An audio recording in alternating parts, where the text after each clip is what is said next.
कनकपुर नामक एक छोटे से गांव में रमेश नाम का एक किसान अपनी बीवी सावित्री के साथ रहा करता था। रमेश बहुत ही मेहनती था, साथ ही साथ वह बहुत ही ईमानदार भी था।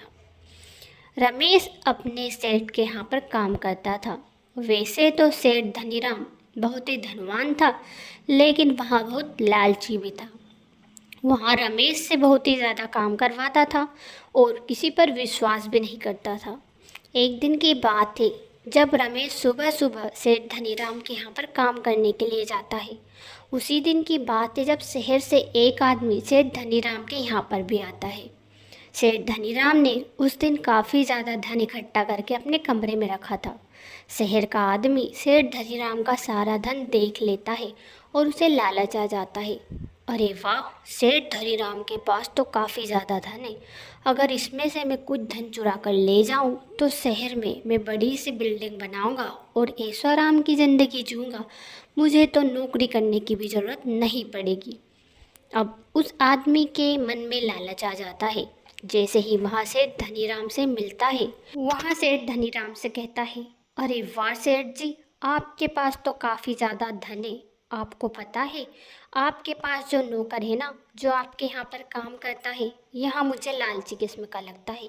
इसी ने मुझे आपके धन के बारे में बताया है और अभी अभी मैंने इसके घर पर इसे कुछ सिक्के ले जाते हुए देखा है। तभी तो मैं आपसे कह रहा हूँ, मुझे लगता है आपको इसे घर जाना चाहिए और इसके घर पर देखना चाहिए कि इसने आपका कितना धन चुराया है। यह बात सुनकर सेठ धनीराम को सारी बात सच लगती है और वहाँ रमेश के पास जाता है। बेचारा रमेश खेतों पर काम कर रहा था। सेठ धनीराम के यहाँ पर वह दिन रात मेहनत करता था, लेकिन सेठ धनीराम को यह बात बिल्कुल भी अच्छी कहाँ लगी कि उसने उसके यहाँ पर चोरी की है। लेकिन रमेश ने तो ऐसा किया ही नहीं था। सेठ धनीराम जैसे ही घर से निकलता है तो वहाँ आदमी सेठ धनीराम का सारा सोना चोरी करके निकल पड़ता है। सेठ धनीराम रमेश के पास जाता है और खेतों पर काम करते हुए रमेश से कहता है, अरे रमेश, तूने मेरे यहाँ से चोरी की है, मुझे सब पता लग गया है, तू बहुत ही बड़ा चोर है। यह बात सुनकर रमेश बहुत ही दुखी होता है और कहता है, सेठ धनीराम, मैंने आपके यहाँ पर बिल्कुल भी चोरी नहीं की है। मैं बहुत ही ईमानदार हूँ, हमेशा ईमानदारी से काम करता हूँ। ऐसा हो ही नहीं सकता कि मैं किसी के यहाँ पर चोरी कर सकता हूँ। सेठ धनीराम को लगता है कि रमेश झूठ बोल रहा है, इसलिए वह उससे कहता है, रमेश, आज के बाद से तू मेरे यहाँ पर काम नहीं करेगा। आज ही से मैं तुझे काम से निकाल देता हूँ। वहाँ रमेश को काम से निकाल देता है। बेचारा रमेश क्या करता, सेठ धनीराम ने उसे काम से निकाल दिया था। सो वहाँ अपने घर चला जाता है और अपनी बीवी से कहता है, तुम्हें पता है, आज मुझे सेठ जी ने काम से निकाल दिया है। मैंने उनके यहाँ पर बहुत ही ज़्यादा मेहनत की थी, बहुत ही ज़्यादा काम किया था, लेकिन सेठ जी को मुझ पर इतना भी यकीन नहीं हुआ। उन्हें लगता है कि मैं उनके यहाँ पर चोरी करता हूँ। मैंने ऐसा भी कुछ किया ही नहीं। उसकी पत्नी उससे कहती है, कोई बात नहीं जी, आप ईमानदार हो तो ईमानदारी से किसी और के यहाँ पर काम कर लेना। मुझे तो आप पर पूरा विश्वास है कि आप कभी भी किसी के यहाँ पर चोरी नहीं कर सकते। अपनी पत्नी की बात सुनकर रमेश दूसरे ही दिन काम के लिए निकल पड़ता है और हर जगह गांव में काम ढूंढता है, लेकिन अब रमेश को कहीं पर भी काम नहीं मिल रहा था। बेचारा रमेश उदास होकर अपने घर लौटता है और बीवी से कहता है, मैं सारे गांव में घूम लिया हूँ, लेकिन सेठ जी ने गांव में इतना बदनाम कर दिया है कि अब तो गांव वाले मुझे काम देने को भी तैयार नहीं है। हर कोई मुझे चोर कहता है।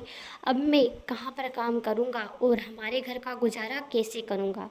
अरे जी, चिंता करने की कोई ज़रूरत नहीं है, मैं हूँ ना आपके साथ, हम दोनों मिलकर काम करेंगे। कल मैं गांव में जाऊंगी और गांव में काम ढूंढूंगी। दूसरे ही दिन उसकी पत्नी सावित्री गांव में काम ढूंढने के लिए जाती है। जैसे ही वह एक सेठानी से काम के लिए कहती है, सेठानी कहती है, अरे तेरा पति चोर है, उसने चोरी की है सेठ धनीराम के यहाँ पर, तो वहाँ हमारे यहाँ भी चोरी कर सकता है, तो हम तुझ पर कैसे विश्वास कर ले। तू भी चोरनी ही होगी, क्योंकि चोर की पत्नी तो चोरनी ही होती है। यह बात सुनकर सावित्री को बहुत ही बुरा लगता है। वहाँ भी उदास घर लौटती है। दोनों पति पत्नी उस दिन काफ़ी ज़्यादा उदास थे, दोनों को ही काम नहीं मिल पा रहा था। रमेश अब और भी ज़्यादा उदास हो जाता है और निराश होकर अपनी पत्नी से कहता है, भाग्यवान, हमें तो अब कहीं पर भी काम नहीं मिल रहा है, ना ही अब हमारे पास कुछ खाने के लिए है। अब मैं क्या करूं? अब मुझे तो कुछ समझ ही नहीं आ रहा, हमारे घर का गुजारा कैसे होगा। इतने दिनों तक तो मैंने मेहनत करके हमारे घर का गुजारा किया, लेकिन अब तो मुझे कुछ समझ ही नहीं आ रहा। सावित्री उसे फिर समझाती है, हमें निराश नहीं होना है। आपको तो पता ही है, अगर हम निराश हो जाएंगे तो हमें काम नहीं मिलेगा, हमें फिर से मेहनत करनी होगी। गांव के लोग हमें काम नहीं दे रहे तो क्या हुआ, हम दूसरा काम तो शुरू कर ही सकते हैं ना। यहाँ बात सुनकर रमेश फिर से खड़ा होता है और फिर से मेहनत करने के लिए गांव में निकल पड़ता है। एक दिन की बात है, जब दो औरतें आपस में बातें कर रही थी। तुम्हें पता है, मैं तो कल शहर में गोलगप्पे खा कर आई। मुझे गोलगप्पे इतने अच्छे लगे कि गोलगप्पे मैं हर रोज़ खाऊं। हमारे गांव में भी गोलगप्पे का ठेला होना था। तुम्हें पता है, गांव में भी सब लोग गोलगप्पे खाने के लिए कितने मरते हैं, शहर जाते हैं, लेकिन गांव में कोई गोलगप्पे की दुकान ही नहीं है। यह बात सुनकर रमेश को एक आइडिया आता है। वह अपनी पत्नी सावित्री से कहता है, सावित्री, तुम्हें पता है, सारे गांव वाले लोगों को गोलगप्पे काफ़ी ज़्यादा पसंद है।